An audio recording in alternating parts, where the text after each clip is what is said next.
You never know what is inside a closed package. Sometimes the package can carry death. That's what's happened in Russia. An explosion in Russia killed one of Putin's biggest supporters. Many others were injured. This caused a huge panic in Russia. The bomb that exploded in the country shocked everyone. This explosion is likely to change many things in Russia. The war supporters in Russia are now experiencing a great fear. So what was the reason for this fear? As a daily news team, we investigated the details of the explosions in Russia and the latest developments for you. Let's start if you're ready. In fact, this is not the first explosion in Russia since Russia's invasion of Ukraine. The country has seen numerous explosions, military airports, warehouses belonging to the Russian oligarchs. Russia's fuel tankers and railway systems have exploded many times. These explosions scared Putin very much. Putin has increased security measures and constantly changed his schedules.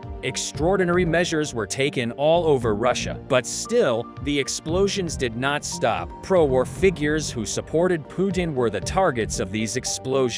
Last year, journalist Daria Dugina, a prominent supporter of the Russian military, was killed in a car bomb attack near Moscow. She was the daughter of the ultranationalist philosopher Alexander Dugin, a close ally of Putin's, and her death came as a shock to Russia. But the latest development is even more shocking than Dugin's death. Vadim Tatarsky, a pro-Russian President Vladimir Putin military blogger, was killed in an explosion at a café in Saint Petersburg, Russia. 31 people were also injured. According to the Russian government, 8 of the 31 injured are in serious condition. The death toll is expected to rise. The person targeted in the attack is believed to be Vladimir Tatarsky. Tatarsky was a very influential blogger in Russia. He always made pro-war statements in his writings. He strongly supported Putin and the war. Titus's words were often on the agenda in Russia. Tatarsky became more famous for his broadcasts from the front. Later, his broadcast came from the Kremlin Palace was the talk of the town. Everyone knew that Tatarsky was supported by Putin. Tatarsky's statements have become more and more harsh. In one of his statements, he said the following: "We will defeat everyone. We will kill everyone. We will rob everyone properly as we please." Tatarsky influences millions of people in Russia with his harsh rhetoric. He has 500,000 subscribers on his Telegram account alone. He also participates in some programs and gives speeches. One of the programs Tatarsky attended as a speaker was in Saint Petersburg,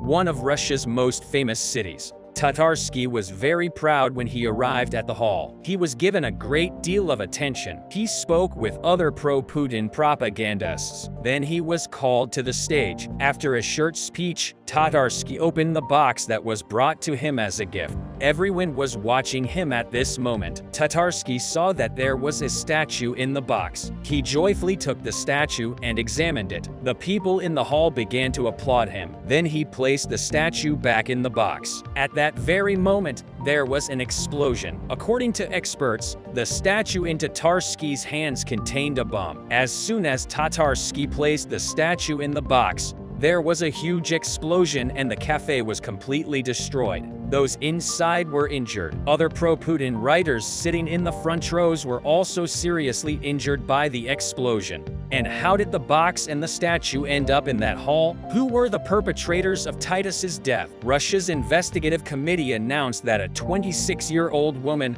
Daria Popova, has been detained. Security camera footage showed Daria Popova coming into this hall with a large box in her hands. According to a local news website, the former owner of this cafe was Yevgeny Prigozhin, the head of the Wagner Group. Saint Petersburg is also known to be Putin's most important city in Russia. Putin served in this city for many years. The fact that an explosion occurred in a city that is very important for Putin reveals that the security weakness in Russia is very big. According to street camera footage, Daria Sharapova walks casually with the box in her hand. Then after entering the living room, she sits in the corner furthest from the box. After a while, when the box was opened, she knew very well that she was going to die. So she experienced great fear as soon as the package was opened. He laid down on the floor and protected his face. In this way, he managed to escape with minor injuries. However, he was taken into custody shortly afterwards. So who is Daria Sharapova? The information we have about the 26-year-old Russian woman is quite limited because there is very little news about the incident in the Russian press at the moment. The Kremlin administration is also hesitant to make a statement about this incident, so the case is not clear yet.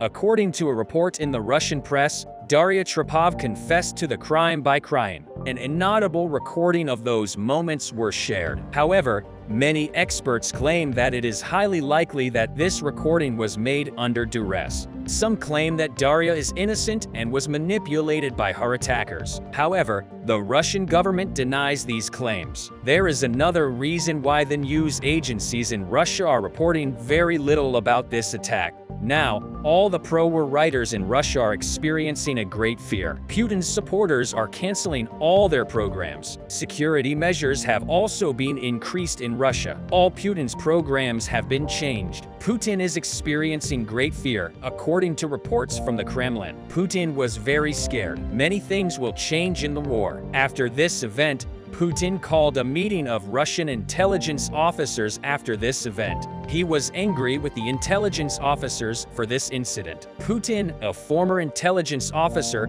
blames his team for this attack. This reveals a major crisis in the Kremlin. Putin constantly blames the Russian authorities after such incidents. However, this is leading to increased tensions within the Russian government. Russian commanders, senior bureaucrats, and ministers do not get along with Putin. According to some people in Russia, tensions in Russia could rise as a result of this incident. The possibility of a military coup in Russia is increasing every day. Putin is no longer as powerful as he used to be. The increasing tension as a result of this bomb explosion in Saint Petersburg could change everything in Russia. Here the situation continues to deteriorate, and Russians started to engage their most elite forces to finally close the pocket, capture Ukrainian troops, and put an end to the 7-month-long battle. However, the next Russian steps became so self-evident that Ukrainians set in motion a plan that would eliminate any possibility of an easy victory by changing this setting completely.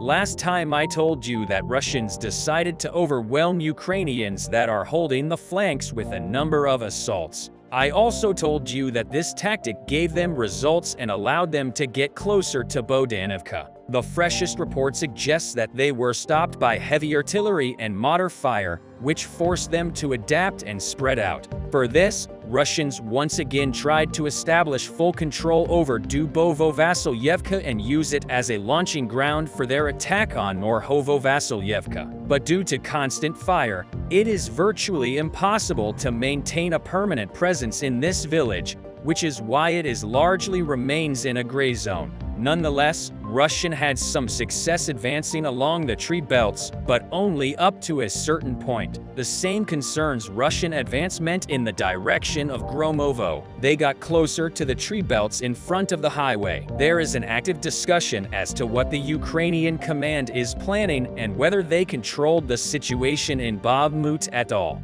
Ukrainian President Zelensky has been reaffirming that Ukrainians will not fight for Bakhmut at any cost. Ukrainian presidential advisor Rodniansky stated that Ukrainian forces would withdraw from Bakhmut when needed, but specified that this does not mean that Russian forces would be able to take Bakhmut quickly. Simultaneously, some officials stated that Ukrainians are sending even more troops to Bakhmut, and today's footage revealed that this information is correct. Also, Ukrainian commander Madyar said that they would continue to hold the city as long as the higher command sees fit. At first glance, these statements contradict one another and create a semblance that Ukrainians are sending more troops inside the doomed city and just wasting their resources at the expense of their counteroffensive. However, if we look deeper, we can see that this is not what is happening. First of all, judging by the video, Ukrainians have gathered a lot of forces between Xavier VR and Gromov, so they are not being sent inside Bakhmut. Secondly, the main goal of the Russians is to capture the small village on the outskirts of Bakhmut to completely cut off any movement in and out of the city. Thirdly,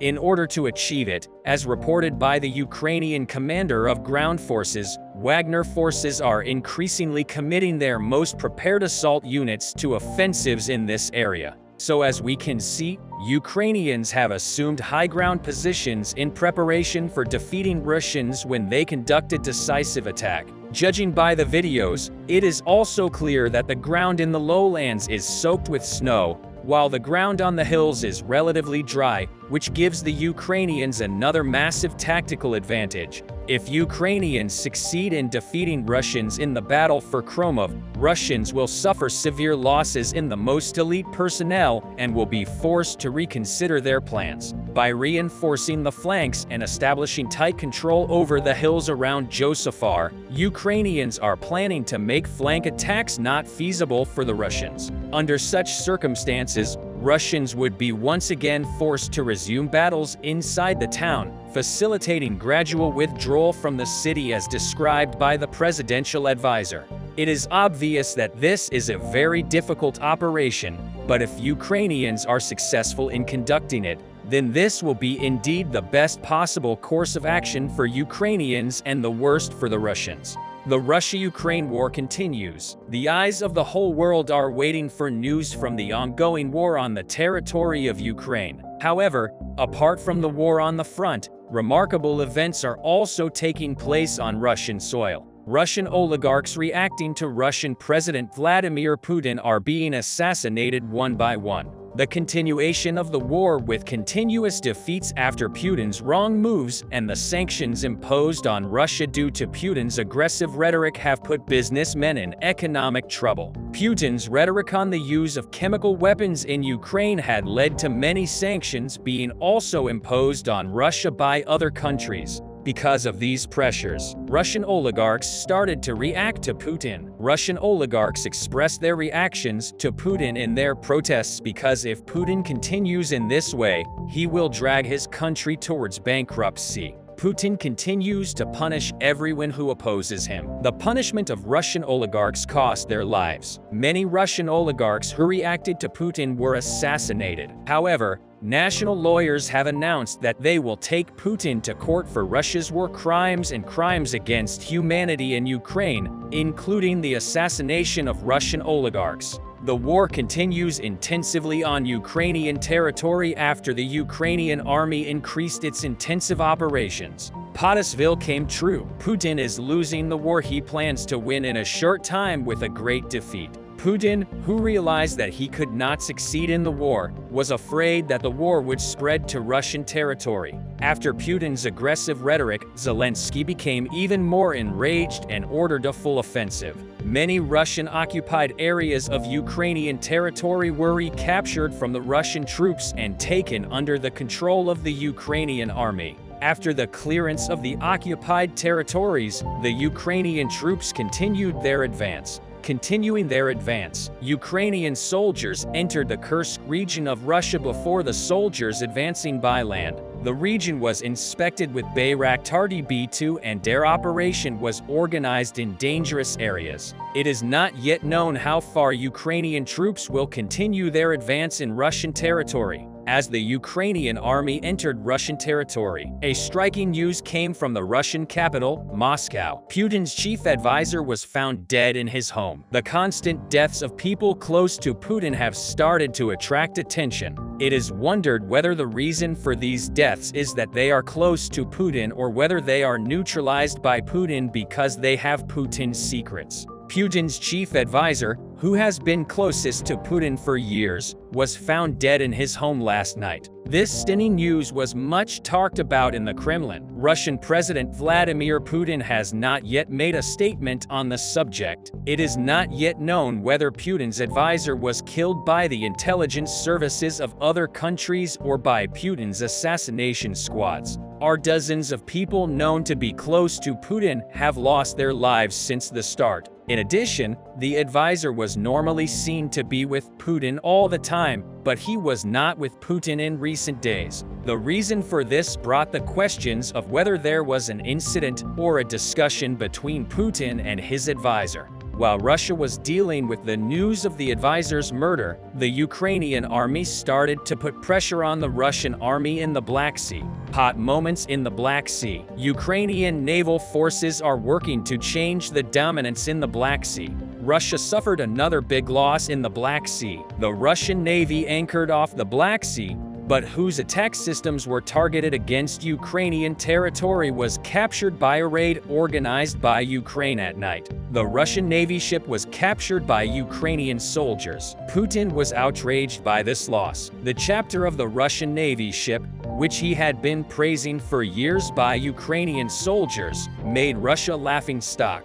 Zelensky, on the other hand, congratulated the soldiers who captured the Russian Navy ship. The Russian soldiers on board were neutralized and the ship came under Ukrainian control. The Russian flag was lowered and the Ukrainian flag was hoisted, and from now on, it will fight against Russia. However, the Ukrainian army is not carrying out these operations alone. Since the beginning of the war, many of its allies have provided support to the Ukrainian army. This week, a new and major support came from NATO to Ukraine. NATO wants the war in Ukraine to end as it has been going on for months and the winter months are approaching. The Secretary General of NATO stated that he did not want any more Ukrainian citizens to be harmed. He announced a big support package that will bring the war to an end within the sports package. A landing will be made from NATO to Ukraine. NATO first announced that $350 million of cash support will be provided, as well as 3,500 soldiers who will be on the ground.